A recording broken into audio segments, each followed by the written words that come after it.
Bueno, me han pedido las compañeras estudiantes del 103, del profesorado de matemática, creo, que, que les contara un poco la historia de cómo llegamos a tener el estatuto, cómo llegamos a tener las paritarias y cada uno de nuestros derechos. Es una historia un poco larga, pero vamos a tratar de sintetizarla. Eh, Primero decir de que los trabajadores conquistamos derechos con la lucha, y quizás hay dos fechas significativas que son las que más conocemos, que significaron bisagras en la conquista de derechos. Fueron el 1 de mayo, que conmemoramos el Día Internacional de los Trabajadores, y a veces se festeja y a veces se conmemora, depende de los contextos políticos. Porque bueno, recordamos allí a los mártires de Chicago, que peleaban por condiciones laborales, ¿no? La reducción de la jornada laboral. En esas épocas se trabajaba de 12, 14 horas, 16 horas, y muy mal pago. También el 8 de marzo recordamos, se conmemora el Día Internacional de la Mujer, recordando allí las obreras textiles de Nueva York, quemadas por el patrón cuando se tomaron la fábrica, también con reivindicaciones parecidas, ¿no? Salteándome muchas cosas, alrededor del 20 de noviembre de 1881, en San Luis, hubo la primera huelga docente, en 1881. O sea, allí 9 maestras se pararon de mano, como dicen los pibes, hicieron paro para exigir a las autoridades que les pagaran los sueldos adeudados, creo que 8 meses que le estaban debiendo, y se animaron además a mandarle una carta al gobernador con copia a, a Domingo Faustino Sarmiento en ese momento, ¿no? Y en la nota le ponían: falta de pago absoluto en de los 8 meses. En la planilla figuran sueldos mucho más elevados de lo que en realidad se nos paga, o sea, les choreaban encima la plata. Y agregando allí que suspendían las tareas de la escuela, no hablaban de paro sino de suspensión de tareas de la escuela, hasta que el excelentísimo gobierno nos haga justicia y nos pague. Esto fue en 1881 en la provincia de San Luis. Obviamente Sarmiento, que este, no era un tipo de sensible ni nada por el estilo, le respondió pagándole los sueldos atrasados, pero a los pocos días las despidieron a todas, ¿no? Un claro mensaje de disciplinar, y que ese ejemplo de lucha no se expandiera. Después, mucho más adelante, en el año 58, también hubo una importante huelga.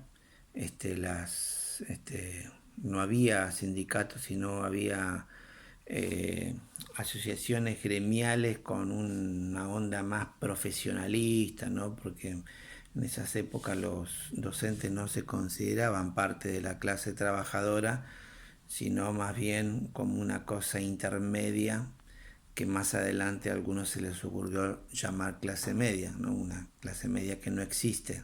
Hay dos clases, pero la clase media en realidad son capas medias o sectores medios, pero que a la burguesía le ha venido muy bien el que se haya inventado la palabra clase media para enajenar fundamentalmente a los trabajadores con altos ingresos o a los trabajadores profesionales, para que no se sientan clase trabajadora y sientan extraño todas las organizaciones de la clase, toda la forma de lucha que tiene la clase trabajadora, ¿no? Lo ven como una cosa ajena a, a su ser. Y bueno, en esa época vino en septiembre del año 58, hubo también casi un mes de paro, y después de esas movilizaciones, de esas luchas, nació después al poco tiempo la Federación de Educadores Bonaerenses, no se llamaba sindicato sino Federación de Educadores Bonaerenses, y al poco tiempo después surge la necesidad del estatuto del docente como producto de toda esa lucha, ¿no? En el año 53, en la segunda presidencia de Perón, surge la primera agremiación docente nacional, que era la UDA, también con todas estas dificultades, ¿no?, que le planteaba de que los docentes no veían la necesidad de estar agremiados, ¿no? En el año 73, y esto sí fue más bisagra y un gran hito en la historia de la lucha docente, un 11 de septiembre, justo cuando en Chile estaba Augusto Pinochet derrocando al gobierno socialista de Salvador Allende, en ese mismo día, pero en la Argentina, estaba fundándose CETERA, que era la unión de muchos sindicatos provinciales y distritales que se unieron a esta confederación como una forma de pelear juntos, porque bueno, obviamente esto no es nada nuevo, ¿no? La unidad de los trabajadores es lo que nos da fuerza para la disputa contra la patronal y llevar adelante nuestras reivindicaciones. Así que en el año 73 se funda CETERA. Acá en el estatuto que publica SUTEBA señala como fecha el año 57, que se impone el decreto ley de la dictadura militar, donde se sanciona el estatuto del docente, con toda una concepción profesionalista, autoritaria y verticalista, ¿no?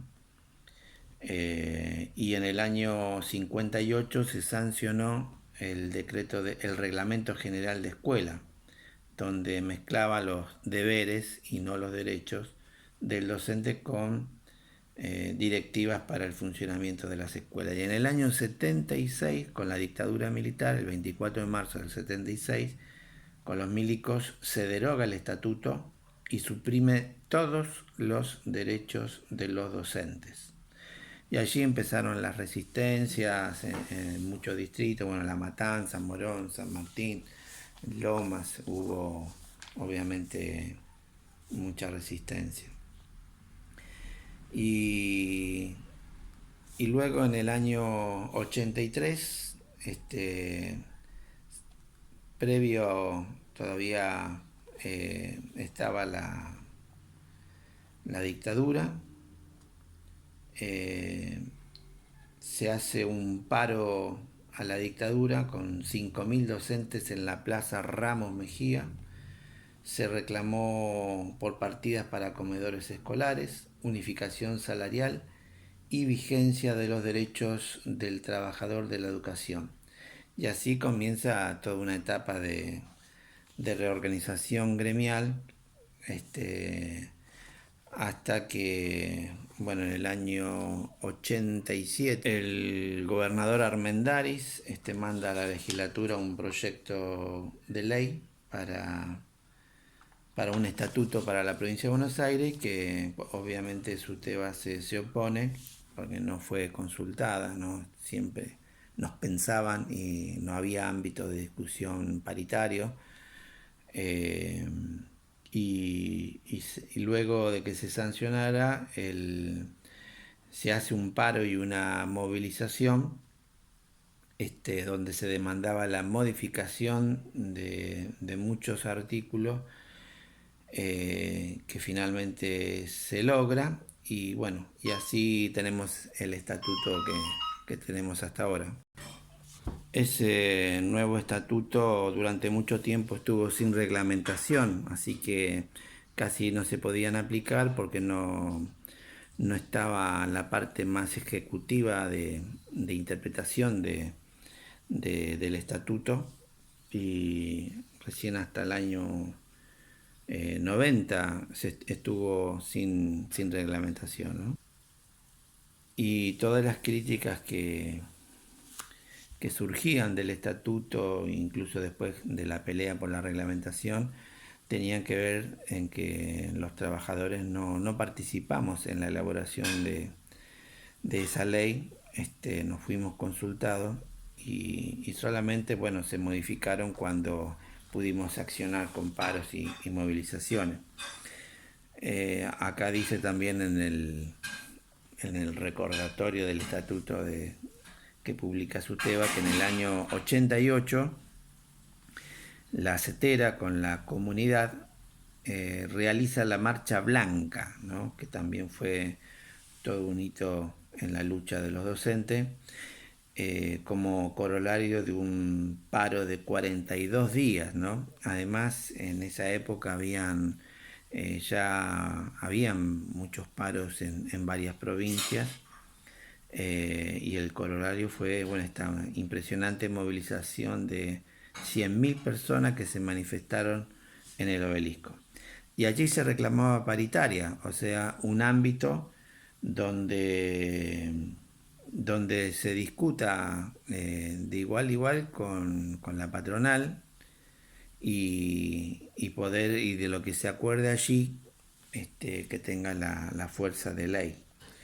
Se reclamaba las paritarias, y desde esa fecha el SUTEBA viene también reclamando al gobierno provincial, como lo ha hecho CETERA a nivel nacional, el convenio colectivo del sector docente.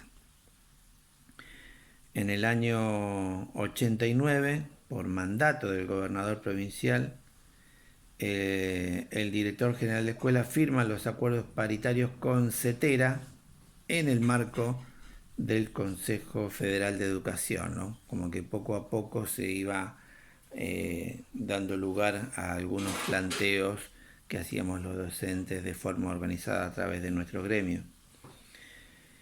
En el año 90 se sanciona la Ley Nacional 23.929 que establece el convenio colectivo del sector docente.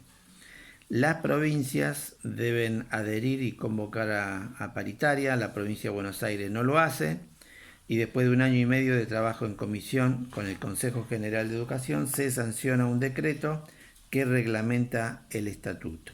Al calor de la lucha y el crecimiento del SUTEBA se consiguieron aprobar numerosas propuestas que morigeran las aristas más regresivas de la ley. El gobierno introduce unilateralmente algunas modificaciones a lo acordado. Y en el año 92, pleno periodo neoliberal, un 11 de febrero, Eduardo Duhalde, vecino acá de Lomas, y Susana Faría de Castro derogan entre gallos y medianoches la reglamentación completa del estatuto. Intentan imponer un sistema aún más autoritario, pero bueno, nos paramos de mano, como dicen los pibes, y 2 meses después, por la resistencia del conjunto de los actores del sistema educativo, Farías de Castro renuncia, y meses más tarde, el gobernador firmó la reglamentación casi igual a la derogada. Y recién en el año 2006 se sanciona la ley 13.522, por la cual se establece la paritaria provincial docente, y en ese ámbito donde los trabajadores organizados podemos incidir y mejorar en las condiciones salariales y laborales, ¿no? Ese es más o menos brevemente la historia. Por supuesto, también entre medio estuvo la Carpa Blanca, que también se dio en un contexto de muchas luchas provinciales, donde se peleaba fundamentalmente por mayor presupuesto educativo, eh, y también se venía denunciando a la Ley Federal de Educación, que, bueno, una ley claramente privatista. Y bueno, finalmente la carpa se levantó con el gobierno de la Rúa después de 1003 días de ayuno, de que se iban rotando los docentes. Y bueno, como Fernando de la Rúa se compromete a los planteos de los docentes, se levanta la carpa.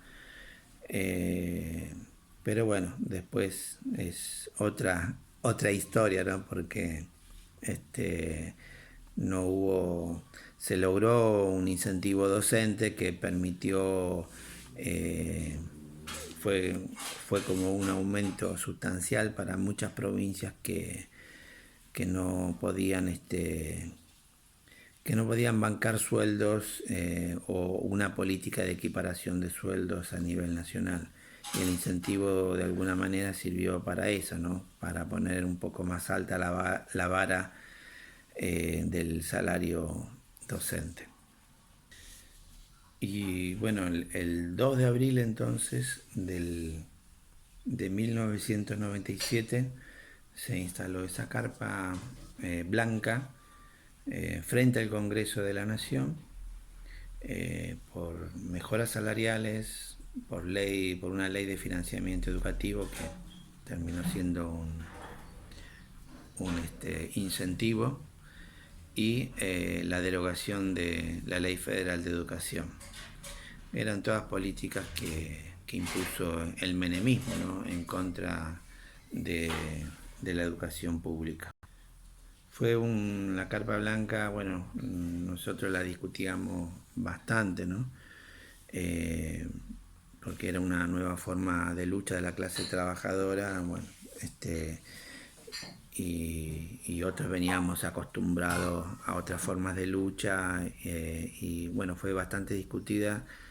Lo cierto es que la historia dice que esos 33 días, esos 33 meses que estuvo frente al Congreso Nacional, fue fue un acontecimiento importante para la realidad argentina, que permitió construir una subjetividad nueva en la docencia, un prestigio en la lucha de los docentes, al punto que muchas personalidades fueron a apoyar la lucha docente. Estuvo León Gieco, Silvio Rodríguez, Joan Manuel Serrat, Mercedes Sosa, Eduardo Galeano, estuvo Fito Páez, no, hubo muchísima gente. Eh, y se levantó unos días después de la asunción de Fernando de la Rúa en diciembre del año 99, ¿no? 1003 días de ayuno, de lucha, y fue, bueno, todo un, un ejemplo, ¿no? Para la clase trabajadora, esa lucha que mostraba otra forma de pelear, sin, este, sin suspender las clases, ¿no? Bueno, no sé si les sirvió un poco este resumen. Cada uno de nuestros derechos tiene historia. Ustedes en este estatuto del docente van a ver de que hay derechos que en una época no existieron. Por ejemplo, la licencia por maternidad. Antes a las compañeras que se embarazaban las echaban directamente, o si te enfermabas también te echaban, porque no existía ningún tipo de derecho. Y cada uno de esos derechos lo fuimos conquistando con la lucha nuestra, organizada y sindicalizada. Así que bueno, a cuidar nuestros derechos y a seguir peleando para conquistar nuevos derechos, y sobre todo defender la escuela y la educación pública. Siempre la pelea de nuestros derechos estuvo de la mano en la defensa de la escuela pública. Varias veces quisieron privatizar la educación, sobre todo a partir de los años 90, y la condición primaria para privatizar la educación era arrasar con los derechos de los docentes. Con Macri pasó exactamente lo mismo. El tipo quería avanzar sobre la escuela pública, pero tenía el escollo de los sindicatos y por eso eh, necesitó avanzar, digamos, en lo que hasta ese momento ningún presidente había hecho, ¿no? Que fue amenazar a los docentes, perseguirlos, reprimirlos, al punto tal de que, bueno, nuestro dirigente Roy Baradel fue amenazado de muerte. Eh, Perseguían con imágenes, mostraban dónde estaban sus hijos, le mandaban imágenes mostrándole dónde están sus hijos. Quisieron multar al SUTEBA para disciplinarlo, hacían escuchas telefónicas. Realmente este gobierno ha querido pasar por arriba al SUTEBA, a la CETERA, para poder avanzar en un proyecto privatizador y borrar nuestros derechos, y no pudieron. Los docentes, si hay algo que pudimos construir, además en nuestro ser, que tiene esos dos conceptos fundamentales, que es el de enseñar, aprender y enseñar. Además se incorporó en nuestro ser la lucha y nuestros sueños de un futuro mejor. Por eso nunca nos van a poder vencer. Gracias.